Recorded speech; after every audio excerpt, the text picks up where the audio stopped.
Hello my friends! Today we are going to EPP, or English paper piece, this double wedding ring quilt block. English paper piecing, or EPP, is a traditional method of quilting that involves stabilizing fabric pieces with paper templates before sewing them together. This technique is popular for creating intricate and precise quilt patterns, especially for shapes with many angles like hexagons, diamonds, and stars.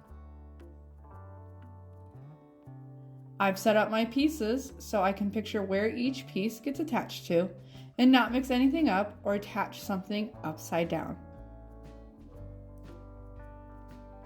I tend to only use the flatback stitch when sewing my pieces together, and I like that the flatback stitches usually do not show on the front of your block. You can also go with a thread color that matches the fabric for a more invisible finish. And so today I'll be showing you the flatback stitch, and let's get into it. First, we're going to cut a piece of thread about 18 to 24 inches long, or from your elbow to your fingers, and tie a knot at the end of the thread. There are many different knots you can tie. A quilter's knot will lie flat, but here I just tie a regular knot. It works for me, and I do not mind if it doesn't lay flat. I am not the quilt police. So, to start with the flatback stitch, put your two pieces flat up against each other like two puzzle pieces. I have fat thumbs, so it's easy for me to hold the two pieces together. However, if you need some extra help, two magnets or some washi tape works great, and the washi tape won't leave any residue behind. Push your needle through just a tiny bit of the back fabric on each side. Now, many blogs will say just one or two threads of the fabric, but I like to catch a bit more than that, just like an oomph more. Pulling tight, but not so tight that the thread breaks, pull until the knot catches. And now we're going to repeat this step until the end of the piece. Bring your needle back over and push back through. We are aiming for about 18 to 22 stitches per inch.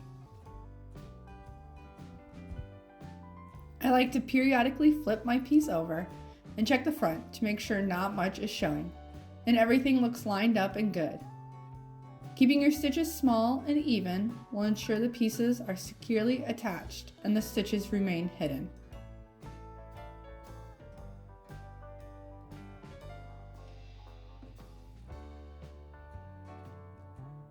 With this project, I am using a lot of Heather Ross and Ruby Star Society prints. I even have a few Lizzie House prints in there too.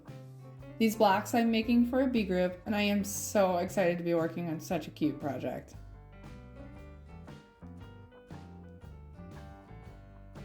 Sometimes it's really easy getting into the rhythm of things and getting some fast stitching in. And other times I spend more time untangling things than I do stitching. There are products that are supposed to help condition your thread to prevent knots or tangles, and I'll do a review on some of those one day. But for now, for the most part, I see no need for them. It's just an extra step, and I like to keep things basic and simple. If you reach a spot where the dog ears are in the way, just push them up and out of the way. And once you're done, push them back into place. And so we'll continue with this.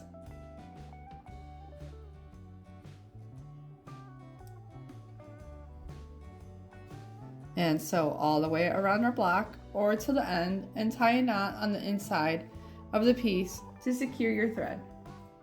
Make sure the knot is tight to prevent unraveling, and trim any excess threads.